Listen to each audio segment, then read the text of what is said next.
ऐसी भक्ति वेदांत स्वामी शिल प्रभुपाद की जय। जय ओम विष्णुपाद परमहंस परिव्राजकाचार्य अष्टोत्तर सरस्वती भक्ति सिद्धांत सरस्वती गोस्वामी महाराज प्रभुपाद की जय। अनंत कोटि वैष्णव की जय। नारायण श्री हरिदास ठाकुर की जय। प्रेम से कहो श्री कृष्ण चैतन्य प्रभु नित्यानंद श्री अद्वैत गदाधर शिवासादि गौर की जय। श्रीमद् भागवतम की जय।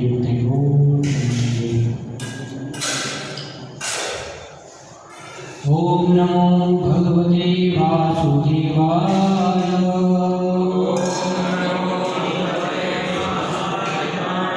ओम नमो भगवते वासुदेवाय।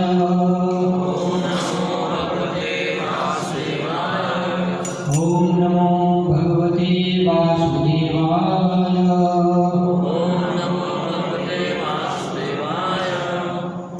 हरे कृष्ण। श्री भागवतम स्कंद 10 अध्याय 80 श्लोक संख्या 2। द्वारका में भगवान श्री कृष्ण से ब्राह्मण सुदामा की भेंट। क नु शुद्ध्वा असकृत ब्रह्मणा उत्तम श्लोक सत कथा विरमेत विशेष विष्ण काम मार्गणे कोनो सुत्वा सकृत भ्रमण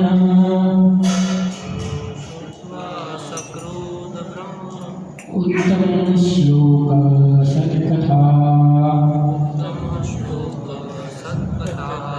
विरमेत विशेषज्ञो विषण कामार्गिणः कुरु श्रुत्वा सत्कृत ब्रह्मणः उत्तम श्लोक सत्कथाः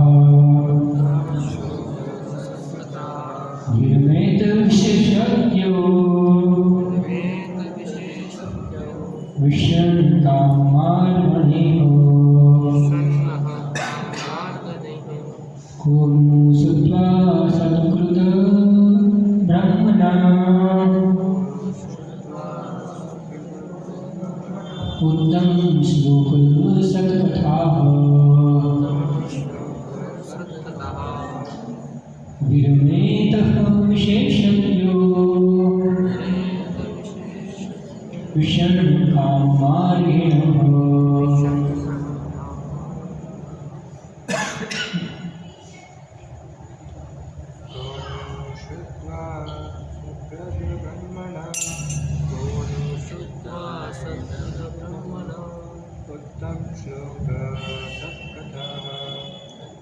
श्लोक सत्कथः विरमेत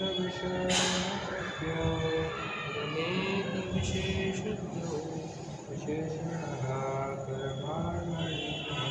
विषण्णः काममार्गणैः को श्रुत्वा सत्कृत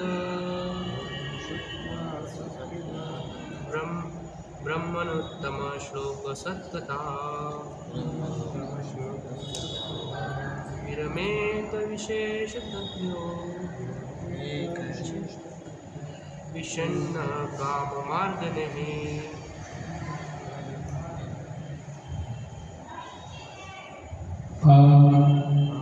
कौन नो निसंदेह श्रुत्वा सुनकर अशब्द बारंबार ब्राह्मण हे ब्राह्मण उत्तम श्लोक भगवान कृष्ण की सत दिव्य कथाएं विरमेत अपने को अलग रख सकता है। विशेष जीवन का सार यह जानने वाला विषण खिंड काम भौतिक इच्छा की मार्गेण खोज के साथ अनुवाद और तात्पर्य श्री शिष्टमत इसी भक्ति वेदांत रूपपाद के शिष्य के द्वारा। हे ब्राह्मण, जो जीवन के सार को जानता है और इंद्रिय तृप्ति के लिए प्रयास करने से उड़ चुका है वो भगवान के उत्तम श्लोक की दिव्य कथाओं को बारंबार सुनने के बाद भला उनका परित्याग कैसे कर सकता है। तात्पर्य श्री विश्वनाथ चतुर्वेदी ठाकुर यहाँ पर टीका करते हैं कि ऐसे अनेक लोग देखे जाते हैं जो भगवान की कथाओं को बारंबार सुनने के बाद भी अपना आध्यात्मिक समर्पण त्याग देते हैं। आचार्य यह उत्तर देते हैं कि इसलिए विशेषज्ञ शब्द यहाँ पर सार्थक है। जिन्होंने वास्तव में जीवन सार को समझ लिया है वे कृष्ण भावना का परित्याग नहीं करते। जो अन्य योग्यता होनी चाहिए वह है विषम काम मार्गेण भौतिक इंद्रिय युक्ति से खिन्न होना।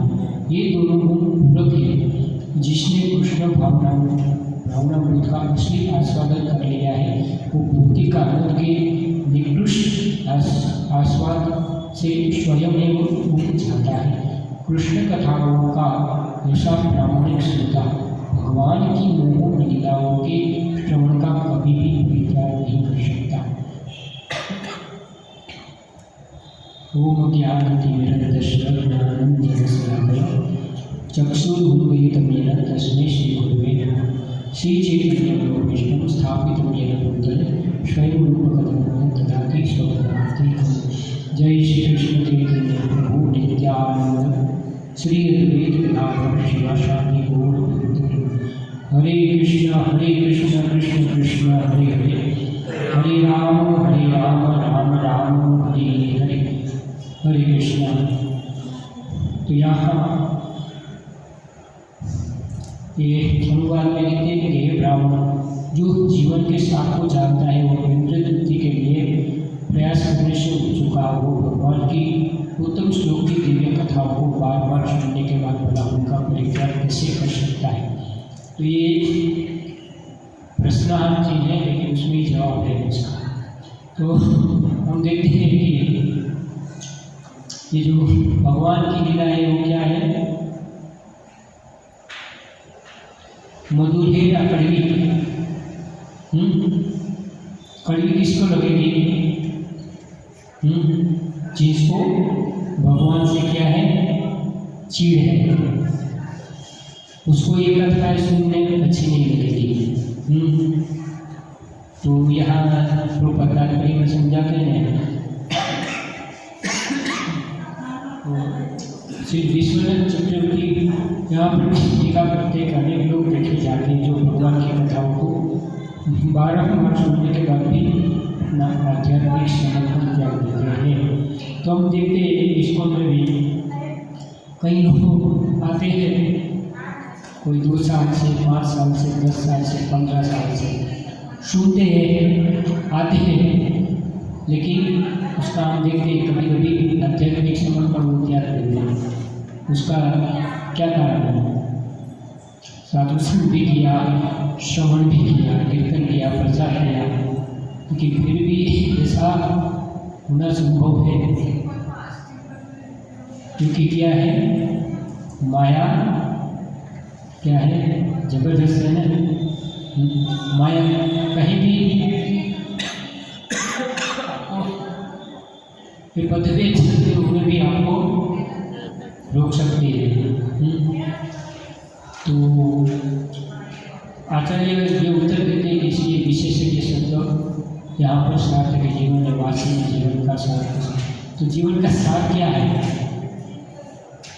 सही में जीवन का सार क्या? आहार निद्रा भय मैथुनी है। तो वैसे भी 84 लाख में ऐसे मिलता है मनुष्य जीवन के अलावा, लेकिन मनुष्य जीवन क्या है? विशेष लीला है। कई जन्मों के बाद ही हमको ये मनुष्य जीवन मिलता है। उसमें भी अगर हम जीवन का जो सार है वो नहीं समझ पाएंगे तो ये क्या है, हमारा जीवन क्या है, सफल है क्या? हम सिर्फ बड़ी डिग्री या धनी बन गए तो जीवन का क्या सार समझेंगे उसे? तो वो जीवन का सार नहीं है। इसलिए कहते हैं कि राधा कृष्ण भजिया जानिया, राधा कृष्ण मनुष्य जन्म पाया, राधा कृष्ण न भजिया जानिया सुनिया विष खाइया। अगर हम मनुष्य जन्म लें और राधा कृष्ण को नहीं भजते तो क्या है, हमारा जीवन क्या है, बेकार है। बाकी तो मैंने बोला नहीं कि इसलिए भक्ति विनोद ठाकुर कहते हैं हमारे पास हम क्या है, कोई एक सब्जेक्ट में PhD भी हो जाए तो भी क्या है, जड़ विद्या जीव को करे गधा, अल्टीमेट तो गधे ही बनने वाले हैं। गधा का काम क्या होता है? बाल उठाना है। तो वो जीवन का साथ उसको पता नहीं चलेगा। तो हम देखते वो उदाहरण दे देते हैं गधे को घास से कहीं भी मिल जाएगा, लेकिन वो अपने मालिक के लिए क्या है, उसका मालिक अगर लकड़ी के अगर गाजर रख देता है और पूरा कपड़ा का थैला रख के नदी के पास जाता है, वापस धो के आता है, उसमें ऐसा लगता है घर में मेरे को ये देगा। लेकिन वो घर गधा क्यों बोलेगी? सबसे प्राणियों में मूर्ख प्राणी है तो गधा। तो उसको पता है कि मेरे को थोड़े से घास तो कहीं भी मिल जाए, लेकिन फिर भी वो क्या है, गधा को बिल्कुल करता है। तो जीवन का सार नहीं जानते कि क्या है, इसलिए बोले ना राधा कृष्ण मनुष्य जन्म पाया, राधा कृष्ण ना बजिया जानिया सुनिया, हम विष खा रहे हैं बार बार। तो ये जीवन की सही में सफलता क्या है? सफल बनाने तो क्या करना पड़ेगा? हमारे पास 4 व्हीलर गाड़ी चाहिए, बंगला चाहिए, क्या उससे हमारा जीवन सफल है? लेकिन सभी को लगता है कि हमारे पास बड़ा बंगला हो, गाड़ी हो, सब कुछ फैसिलिटी हो तो हमारा जीवन सफल हो। तो ये सफल जीवन है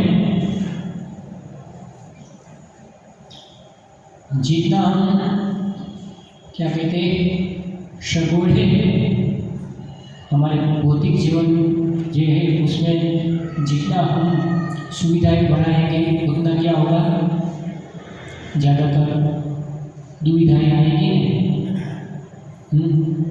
देखो अब गाड़ी में तो क्या होगा, उसका मेंटेन बढ़ेगा, पेट्रोल पूरा पड़ेगा, फिर बार बार उसको क्या करना पड़ेगा, टाइम टू टाइम सर्विस करनी पड़ेगी। सर्विस नहीं करेंगे तो ये हमारा शरीर भी ऐसा ही है, शरीर लेकिन गाड़ी से इम्पोर्टेंट शरीर है।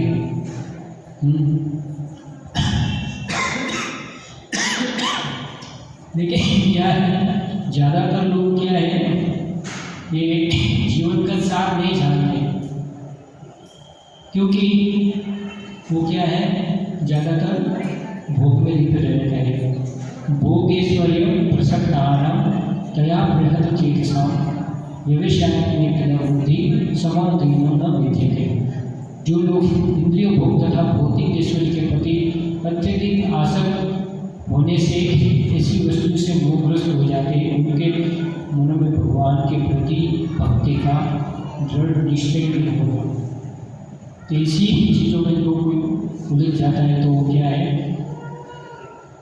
वो एक ही प्रकार का नहीं है। भोग में कितनी वैरायटी होगी, अनगिनत वैरायटी होगी। लोग भोग करने के लिए तो कुछ लिमिट ही नहीं है। ऐसा नहीं एक ही चीज़ में भोग, बहुत सारी चीज़ों में। लेकिन देखते हैं कि जितना जो ज़्यादा भोग करेगा वो क्या होगा, वो क्या है, अंत में उसको दुख का ही कारण होगा। कितना भी भोग कर ले, इसमें कोई भी भोग मैथुन सुख भी कर ले तो कहते हैं कि ज़्यादा तो मैथुन सुख करता है तो उसकी आयु कम हो जाती है। और खाने का भोग कोई कितना खा पाएगा, एक जगन्नाथ है वो भी कोई ये खा सकते हैं, उसको कितनी बार भी भूख लगा हो, कितना भी 56 108 आइटम वो खा सकते हैं, हम नहीं खा सकते। हम 56 भोग भी खा सकते हैं, 56 आइटम आपको एक थाली में 56 भोग दे दे तो आप खाओगे, किसकी ताकत है, नहीं खा पाएंगे। अगर हमारी क्या है, हम भोक्ता राम नहीं है, भगवान है क्या है, भोक्ता राम है, वो सब कुछ कर सकते हैं। इसलिए ज़्यादातर क्या है, सभी लोग वो कहते हैं भोग और भक्ति साथ में नहीं होगी, इस एक को चुनना पड़ेगा। और भक्ति करनी है तो क्या करना पड़ेगा, भोग जीवन है उसको त्याग करना पड़ता है। इसके क्या लिखा है, इंद्रियों भोग तथा भौतिक ऐश्वर्य के प्रति अत्यधिक आसक्त होने से इसी वस्तु से मोहग्रस्त हो जाते हैं, उनमें भगवान के प्रति भक्ति का दृढ़ निश्चय नहीं होता। मर जाएंगे, ये जन्म नहीं, बहुनाम जन्म नाम होते, कितना बहुत जन्मों के बाद भी उसको भगवान की भक्ति के प्रति निश्चय नहीं रह पाएगा। उसका जीवन ऐसी हो गया नहीं, उसकी चेतना ही ऐसी बन गई है। उसकी चेतना ऐसी रहेगी तो क्या होगा, अंत समय तो जो चेतना होगी उसी हिसाब से उसको शरीर मिलेगा नहीं। अभी किसी को कुछ भी खाने की इच्छा है, कुछ भी खाते, जैसे चीन वाले क्या है, सब कुछ खाते हैं, और यहाँ भी किसी की चेतना होती वो सब कुछ एक करके खाना या कुछ सब कुछ खाना, तो उसकी चेतना क्या है, सुअर जैसी है। तो अगली जगह में पक्का वो सुअर बनेगा। चेतना इससे बनाएंगे तो अंत समय वही उसको याद आएगा, यम यम वापी स्मरण पाऊँ, ताकि वो चेंज नहीं कर पाएगा।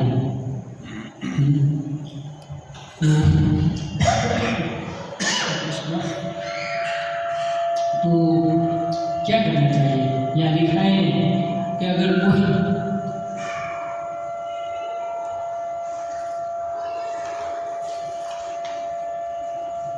जो जीवन का सार जान जाए वो क्या है,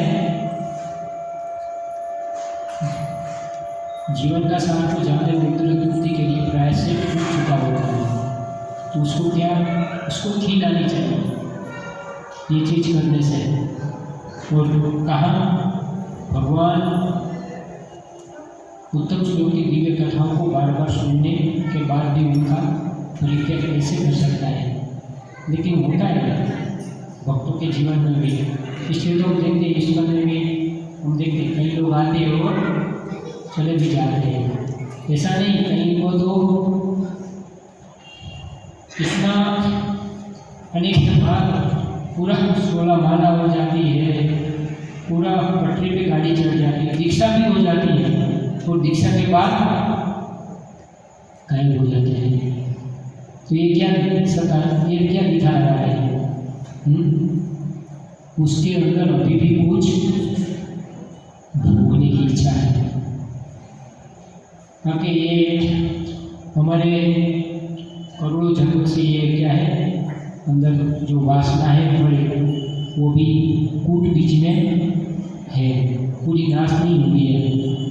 नकर वो भगवान के उत्तम श्लोक की दिव्य कथाओं को बार बार सुनेगा तो नष्ट होनी चाहिए। इसलिए कहते हैं नष्ट प्रायसु भद्रेषु नित्यम भागवत सेव्या भगवती उत्तम श्लोके भक्ति भवती नष्ट। तो क्या है, हमारे अंदर का कलमश नाश होना चाहिए। जैसे तो कहते हैं कि अगर एक कोई शुद्ध नाम ले जाए तो उसका सब पाप दूर हो जाता है, लेकिन वापस वो क्या करते हैं, पाप करते हैं। लेकिन भगवान के नाम में इतनी शक्ति है जितनी भगवान में, तो वो एक नाम से, शुद्ध नाम से भी आपका करोड़ों जन्मों खरबों जन्मों का पाप नाश कर सकते हैं, इतनी शक्ति है नाम में। लेकिन क्या होता है कि हम उसमें थोड़ी सी भी, इतनी सी भी इच्छा रह गई तो क्या होगा, हमारा खत्म। इसलिए बोला नहीं, कई लोग आते हैं वो चले भी जाते हैं, उसको टेस्ट भी मिलता है कृष्ण भावनाओं का।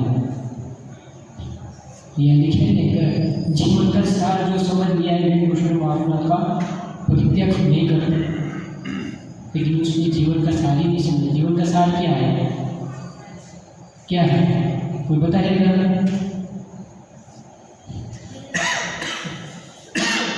क्या है जीवन का सार? ये भौतिक शरीर में रहेगा तो गीता तो पढ़ी है पूरी, ये सारे प्रवचन सुने होंगे। क्या है जीवन का सार?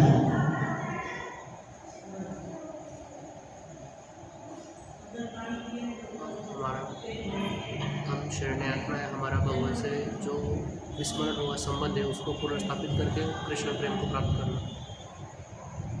प्रेम तो प्राप्त करना, उसके बाद जीवन का सार क्या है, हमें भगवान के धाम जाना। जीवन स्वरूप हो कृष्ण नित्य दास, कृष्ण का दास बनना है, बाकी का नहीं। बाकी का आप 10 बनने जाएंगे तो आप क्या हो गए, आपकी क्या सफलता है? इसलिए कहते हैं जीवन स्वरूप हो कृष्ण नित्य दास, दासों ना दास बनना चाहिए।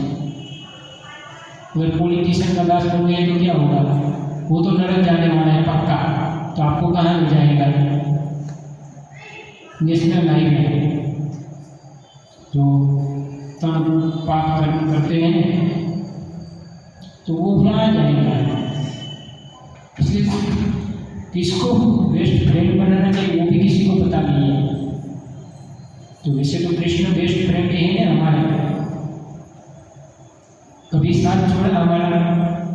जब से हमारा आध्यात्मिक जगत से पतन हुआ है तब से भगवान हमारे साथ रहते हैं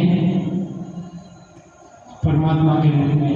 ये मनुष्य दुनिया नहीं, चोरिया सीधा कभी भी साथ में रहते हैं। कभी साथ छोड़ा तो किसको मित्र बनाना चाहिए। ये तो यहाँ की जो संबंध है वो तो क्या है, परमानेंट है। पति पत्नी बच्चे ये सब। आज हम किसी के पति है लेकिन अगले जन्म में क्या होगा, जो पत्नी है वो कभी, ये तो शरीर का संबंध है ना, आत्मा तो नित्य है।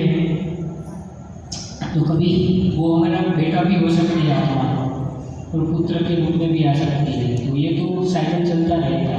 लेकिन ये क्या है, क्षणिक संबंध है।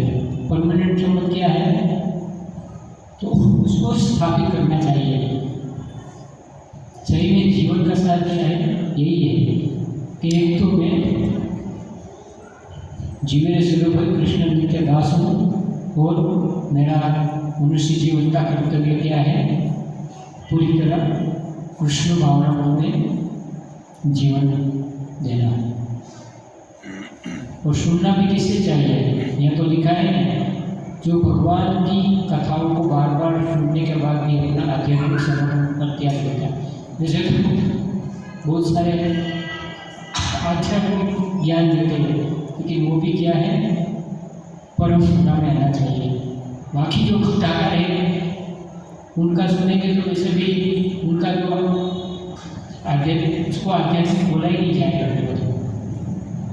आध्यात्मिक हो तो आध्यात्मिक समर्पण क्या बोला जाएगा ना, उसका आध्यात्मिक है नहीं, क्या है मनोरंजन कथा तो ये है। यहाँ कभी बोलते हैं सभी नहीं हमारे माँ, कभी नहीं बोलते वो, सिर्फ लीला हो के ऊपर और अलग अलग कथाएँ करते हैं। तो ये तो इंद्रियों भोग से और भौतिक ऐश्वर्य के प्रति अत्यधिक आसक्त होने से स्पष्ट रोगग्रस्त हो जाते हैं। तो सही में हम देखते हैं कि उन लोगों का भगवान के प्रति दृढ़ निश्चय नहीं होता। सबको अनुभव होगा ना। चलो हम कृष्ण में आने से पहले या कृष्ण भक्ति में आने से पहले हमारी क्या स्थिति थी, हम भी क्या कुछ न कुछ हमारी डिजाइन थी ना कि मैं ये भोग लूँ, मैं ये बन जाऊँ, मैं करोड़पति बन जाऊँ, या कुछ न कुछ ऐश्वर्य प्राप्त कर लूँ, ये इच्छा ही थी ना। तो हमारा मन भगवान में नहीं लग पाएगा। हमको कोई बोलेगा नहीं कि गीता पढ़ो तो भी हमारा उसमें रुचि नहीं आएगा कि सबको अनुभव होगा। गीता का कोई पढ़ता है, जब कोई ज़्यादा डिप्रेशन में आता है ना तो उसको आप समझाओगे तो गीता पढ़ेगा। तो यूरोप अमेरिका में तो क्या है, हिपी मूवमेंट चला रहा है। तो ये भगवद गीता यथावत की विशेषता क्या है, एक बार एक वहाँ का आदमी था, वहाँ तो क्या वो हिपी मूवमेंट ऐसे ही रहते हैं। तो एक बार वो कचरे के डब्बे में तरबूज था तो उसके नीचे भगवद गीता, तो उसने तरबूज उठाया, वो साफ करके खा लिया, उसके नीचे भगवद गीता थी। तो भगवद गीता पढ़ के वो क्या है, सीधा चोरित हो गया इसको अंदर। तो ये भगवद गीता की खासियत है यथारूढ़ की। भगवद गीता है बहुत सारी, गीता प्रेस की है ना नहीं बोलता, और उससे आपको मार्गदर्शन मिलेगा, लेकिन अभी तक उससे कोई शुद्ध भक्त नहीं बना। तो भगवद गीता यथारूप से हम देखते हैं कि अभी पूरा वर्ल्ड में प्रचार है। जो रशिया कम्युनिस्ट था वहाँ भी कितने सारे लोग भक्त होंगे। तो ये भगवद गीता यथारूप की क्या है पोटेंशियल, कि सभी लोग वो पढ़ के भक्त बनते हैं। तो उनको भगवान ने कैसे दृढ़ निश्चय लाना है, सेवा करके और श्रवण, जितना ज़्यादा श्रवण करेंगे उतना हम क्या है, श्रवण जरूरी है। इसलिए श्रवण कीर्तन विष्णु स्मरण। तो नवदा भक्ति में पहला क्या है, मेन श्रवण। अगर हम श्रवण ही नहीं करेंगे तो श्रवण के बाद कीर्तन होता है। अगर अच्छा आप श्रवण करेंगे तो अच्छा कीर्तन कर पाएंगे।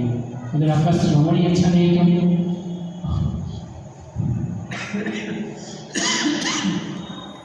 तो हम देखिए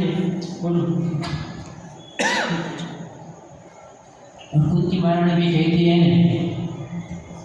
जन्म ऐश्वर्य सुत श्रीभी विद्मान मद पुमान निर्वाहत्य भी धातु वे त्वाम किंचन गोचर। हे प्रभु, आप सरलता से प्राप्त होने वाले हैं, लेकिन केवल उन्हीं के द्वारा जो भौतिक दृष्टि से अकिंचन है, जो संपत्ति कुल ऐश्वर्य उच्च शिक्षा तथा शारीरिक सौंदर्य के द्वारा भौतिक प्रगति के पथ पर आगे बढ़ने का प्रयास में लगा रहता है, वो आप तक एक निष्ठ भाव से नहीं पहुँच पाता। भगवान क्या कहते हैं, यहाँ कुंती महारानी प्रार्थना करती है, वो भौतिक जन से पूरा क्या है अकिंचन, उसके पास कुछ नहीं है। इसलिए कहते हैं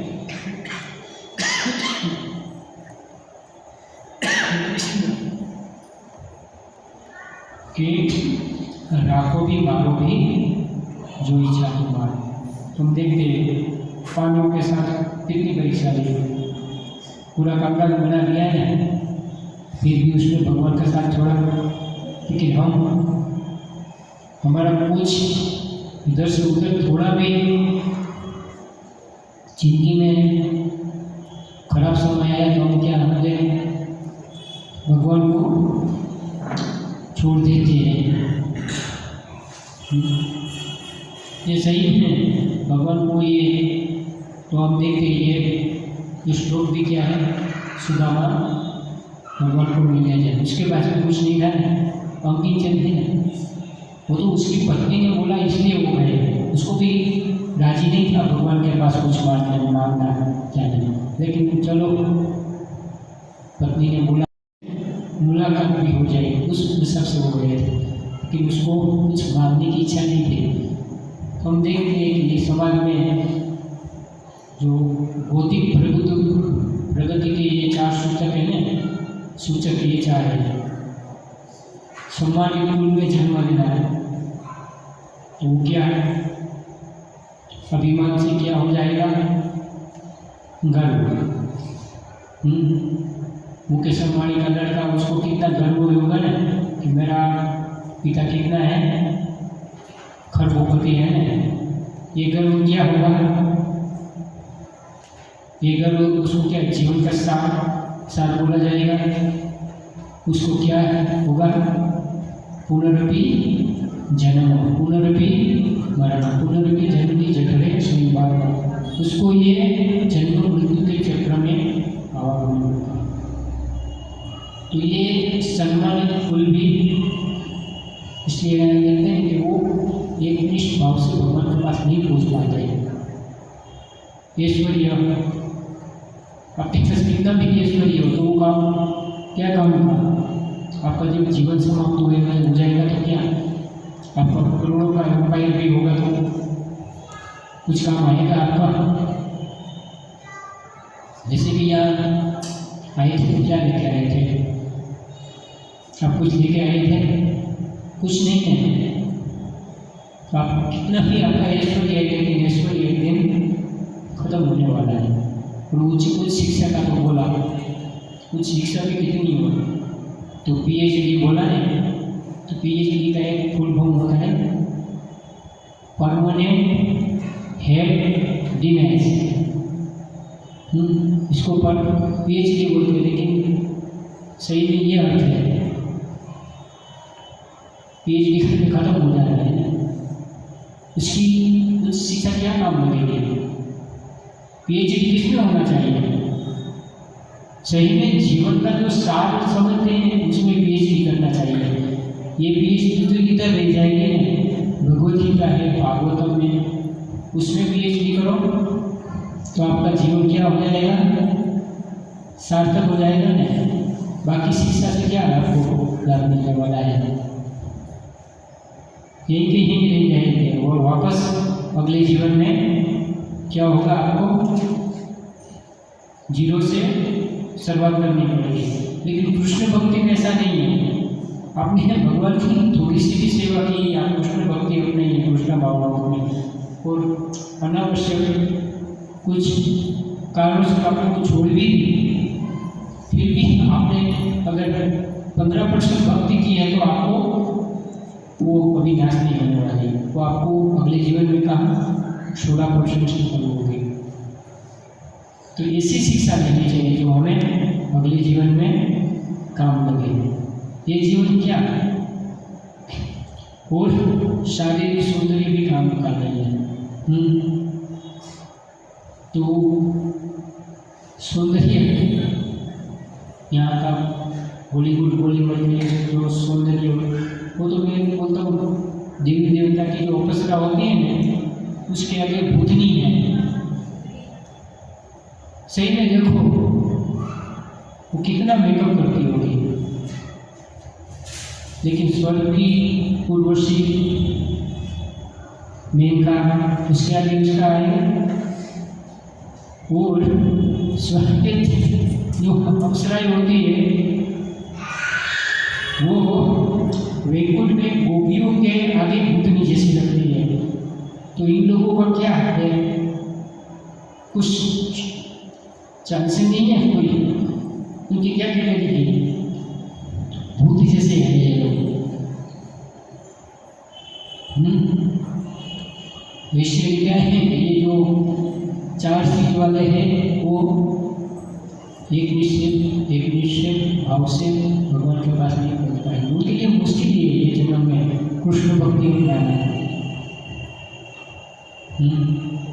मर जाएंगे लेकिन कृष्ण भक्ति नहीं करेंगे, क्योंकि उसको ये क्या है? सम्मानित कुल का थोड़ा अभिमान है, ऐश्वर्य का, शिक्षा और शारीरिक सुंदर। तो ये अभिमान तो क्या होगा? साथ में रखेंगे तो क्या होगा? उसका चकनाचूर हो जाएगा।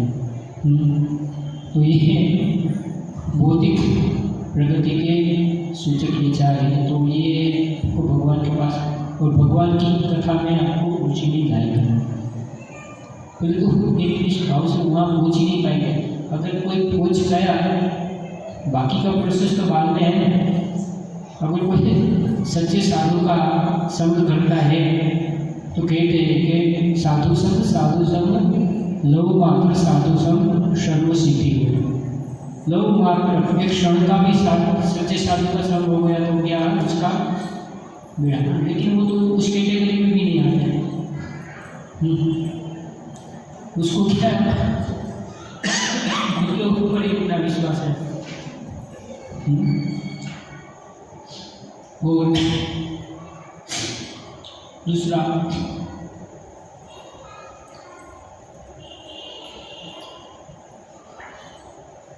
तस्मात् तव इंद्रियाणि आदौ नियम्य भरतसम पावनं प्रजह्येन ज्ञान विज्ञान नाशनम्।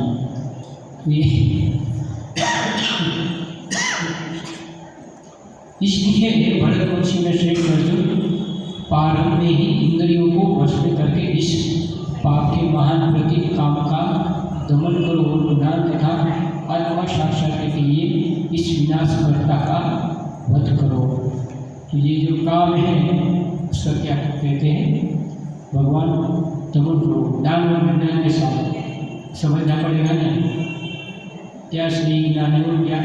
तो अर्जुन भी इसलिए गीता में कहते हैं कि मेरे को वो क्या उठ गया था कि मेरे को अगर तीनों लोग का राज्य मिले तो भी मेरे को नहीं चाहिए।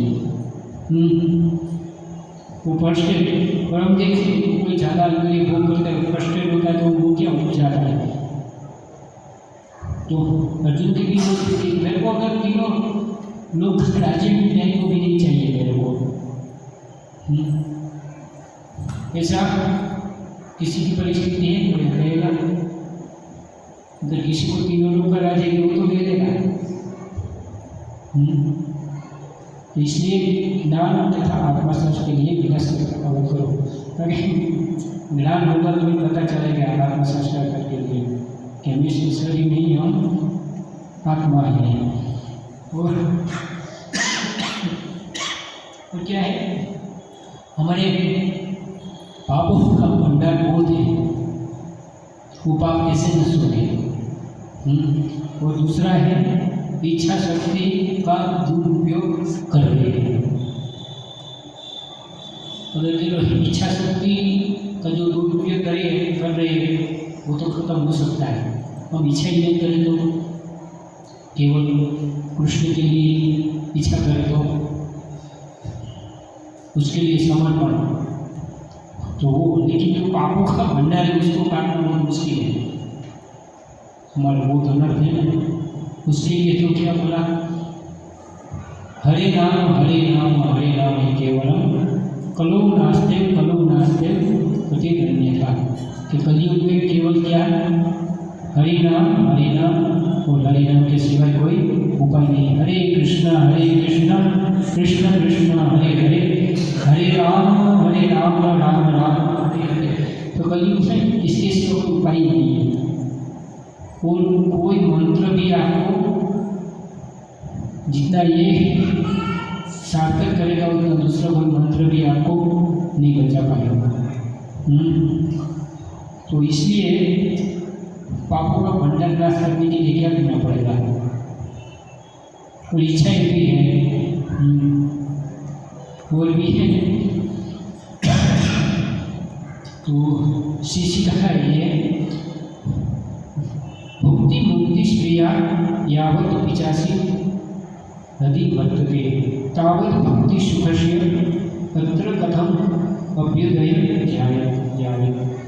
तो भौतिक जगत को भोगने की इच्छा करना, भौतिक बंधन से मुक्त होने की इच्छा, ये दोनों पिचासिनियाँ हैं जो भूत प्रेतों की तरह मंडराती रहती है। जब तक ये पिचासिनियाँ हृदय में रहती है तब तक भला दिव्य आनंद का अनुभव कैसे हो सकता है। जब तक ये दोनों डायरे हृदय में रहती है तब तक भक्ति का दिव्य आनंद अनुभव करने की संभावना नहीं रहेगी। ये क्या है, भूत जैसे किसी के पीछे पड़ जाता है तो उसको छोड़ता है, उसके शरीर में घुस जाएगा। तो यहाँ ये जो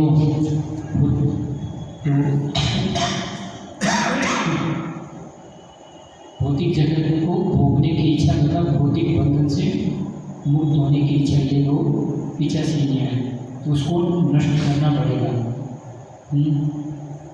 तो ये जो आसक्ति हृदय में जब तक रहेगी तब तक हमारा, इसलिए कहते हैं हम लोग गाते हैं चेतो दर्पण मार्जन, हमारी सीट का क्या होना चाहिए, मार्जन। जब तक ये नहीं होगा तब तक तो ये दाई अंदर रहेगी दापन जैसे, तो कहाँ से आपको कुछ करने देंगे। तो परेशान करने वाली आपने देखा होगा, किसी को भूत घुस जाए तो वो क्या सही रह सकता है, वो कितना परेशान करता है। तो उसकी जैसी ये है दो चीज़, उसको इसलिए ये दो भूत को निकालो जल्दी, वरना हमारा जीवन ऐसे ही खत्म हो जाएगा। और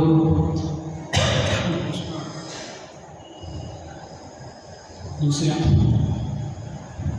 विषया विनिवर्तते निहारुष्यदेन रजवर्ष दशोपेशम परम दशमा निवर्तते। देहधारी जीव इंद्रिय भोग से भले ही निवृत्त हो जाए पर उसमें इंद्रियों भोगों की इच्छा बनी रहती, लेकिन उत्तम रस के अनुभव होने से ऐसे कार्य को बंद करने पर वो भक्ति में स्थिर हो जाता है। या प्रभुपाद कहते हैं भगवद गीता 2 अध्याय 59वां श्लोक 59 कि देहधारी जीव इंद्रिय भोग से भले ही निवृत्त हो जाए पर उसमें इंद्रिय भोग की इच्छा बनी रहती है। इंद्रिय भोग इतना आसान नहीं निकलता। मैंने बोला ना करोड़ों जन्मों से ऊँट बीज के रूप में निकलता है। हाँ, लेकिन यहाँ लिखेंगे लेकिन उत्तम रस के अनुभव होने से इस कार्य को बंद करने पर वो भक्ति में स्थिर हो जाता है। रस एक जड़ रस है और एक भक्ति का रस है। जड़ रस तो क्या होगा, आपको दुख देने वाला है, लेकिन भक्ति का रस आपको मिल गया तो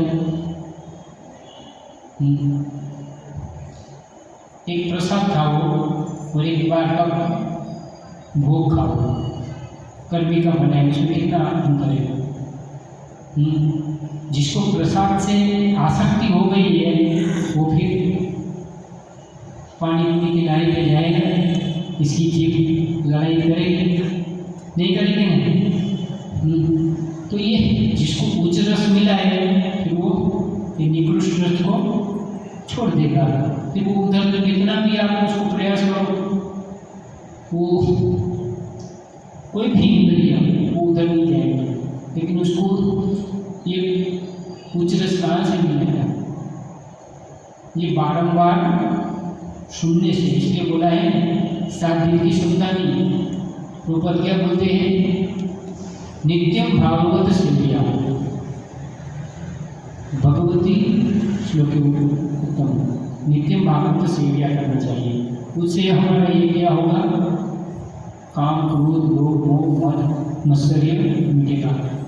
तो हम देखते हैं एक दूसरा भी है, जब रामानुजाचार्य तो उत्सव वगैरह का कुछ यात्रा निकल रही थी, तो 2 लोग थे, जो एक पुरुष था वो स्त्री के ऊपर पूरी आंखों में डाल के देख रहा था।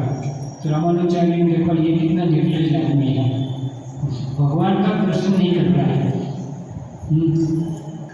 तो उससे बोला कि भाई इससे भी आपको सुंदर, तो वो बोला मेरी यहाँ से नजर ही नहीं है। तो वो रामानुजाचार्य ने कहा कि आपको इससे भी सुंदर आँखें दिखाओ। तो फिर उसने कांचीपुरम में वरदराज है उसका चतुर्भुज रूप का दर्शन कराया, तो वो मोहित हो गया। तो भगवान का दर्शन अगर किसी को एक बार हो जाए तो फिर उसका जीवन क्या हो जाता है, धन्य हो जाता है। तो फिर वो पूरा थोड़ी सी भक्ति के लिए पूरा चेंज हो गया, और उसकी जो प्रेमिका थी दोनों फिर रामानुजाचार्य के भक्त हो गए। इसलिए हमें क्या है, उच्च रस का स्वाद मिलेगा तो फिर निम्न रस में हम नहीं जाएंगे, लेकिन वो लेना पड़ेगा। तो लेकिन उत्तम रस के अनुभव से ऐसे कार्य को बंद करने पर वो भक्ति में स्थिर हो जाता है। तो हमको जैसे भी हम देखते हैं ईश्वर में कई लोग प्रसाद से आसक्त होते हैं, कोई कथा से आसक्त होते हैं, कोई कीर्तन से, कहीं ना कहीं जगह से आसक्त होते हैं। तो वो क्या है, भक्ति में वो स्थिर हो जाते हैं, लेकिन रेगुलर उसको सुनना पड़ेगा, वरना नहीं होगा। तो इसीलिए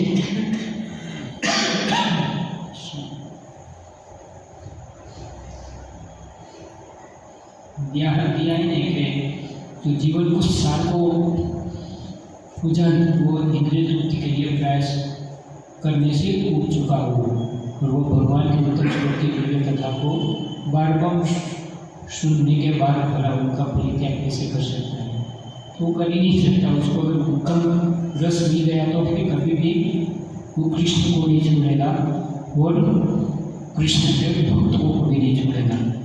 हमारा क्या है,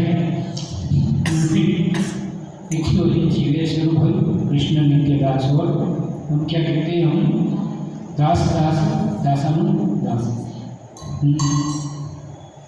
तो ऐसी अवस्था में रहेंगे तो फिर क्या है, हमारा पतन होने का चांस नहीं है।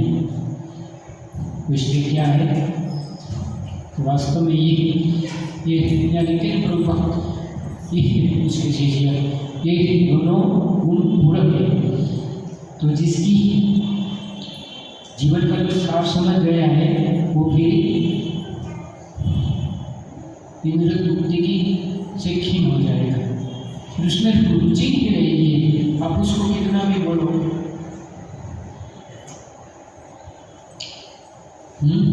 वो चीज से उठ जाएगा। मेरे को चलो फिल्मी गीत सुनता होगा, लेकिन अभी उसको कृष्ण का हरे कृष्ण का टेस्ट नहीं गया है, प्रवचन का या कीर्तन का, तो फिर वो उसमें रस नहीं ले जाता। और शुद्ध भी होगा तो क्या है, वो उठ जाएगा। तो इसलिए जिससे कृष्ण भावना का असली आस्वादन करिए, वो भौतिक आनंद के लिए निकृष्ट आस्वाद में स्वयं उपजा है। कृष्ण कथा का ऐसा प्रामाणिक श्रोता भगवान की मोह लीलावती स्मरण का कभी भी परित्याग नहीं कर सकता। तो क्या करना चाहिए, नित्य भागवत सेवा करनी चाहिए। उससे ही हमारा क्या होगा, कल्याण हो, जो हमारे हृदय के जो कलमों से वो निकलेंगे। इतना आसान नहीं है, बोलना आसान है कि 2 दर्पण मार लें, लेकिन जब बारी आती तो अच्छे की बिगड़ी जाए। इसलिए बोला नहीं, मेरे बोलने के दीक्षा हो जाने के बाद पतन हो जाता है। पहले अच्छा गाड़ी पिकअप पकड़ लेती है, आते हैं 1 महीने के बाद 16 वाला पे हो जाती है, तुरंत चढ़ जाते हैं, गीता पढ़ लेते, भागवतम पढ़ लेते, प्रभुपाद की सभी पुस्तक पढ़ लेते हैं। आपको ऐसा लगता है कि ये परफेक्ट डिवोटी हो गया है, और दीक्षा के बाद बोलन गायब हो जाते हैं। इसका मतलब क्या है कि वो जीवन का सार नहीं समझा। इतनी सारी प्रभुपाद की गीता पढ़ी, भागवत सुना, लेकिन वो जीवन का सार नहीं समझा, इसलिए वो दूसरी चीज से भिन्न नहीं हो पाया। ताकि उसमें इसको यहाँ उसके उत्तम रस मिलता होगा तो उन्हीं कृष्ण से जाएगा नहीं, लेकिन अभी भी उसमें क्या है, अंदर कुट बीज है, पूरा पाप नाश नहीं किया, इसलिए वो क्या हो जाएगा, फिर इसलिए आध्यात्मिक समर्पण त्याग देते हैं जैसे लोग, फिर उसका वापस आना बहुत मुश्किल हो जाता है। देखते एक बार वो गिर गया, फिर उसको उठाना कितना मुश्किल है। इस शरीर का देखो ने 50-60 के बाद वो क्या 25 साल में जो काम करता है कर पाए, और एक बार शरीर गया फिर कुछ न कुछ बीमारी आ गई तो उठ पाने में दिक्कत कितनी होती है। तो इसलिए भक्ति में भी एक बार कोई गिर गया तो उसको उठने में ये जन्म में उठ पाए तो हाल अच्छा है, गुरु कृष्ण की कृपा से, वरना वो एक बार गिर गए तो खत्म। इसलिए तो कई लोगों का देखो पतन हो जाता है, क्यों, क्योंकि रिलेटिव नहीं, जीवन का साथ नहीं समझते। कृष्ण भावना में आएगा तो वो बोला नहीं, कभी भी कहीं नहीं कर लेकिन करते तो उसका मतलब क्या है, इन दुखती से अभी कुछ उसको इसमें से लगेगा कि मैं भी और उसमें कुछ लाभ लेगा। ओके, हरे कृष्णा। श्रीमद् भागवतम की जय, श्री प्रभुपाद की जय। हरे कृष्ण। सभी के लिए प्रसाद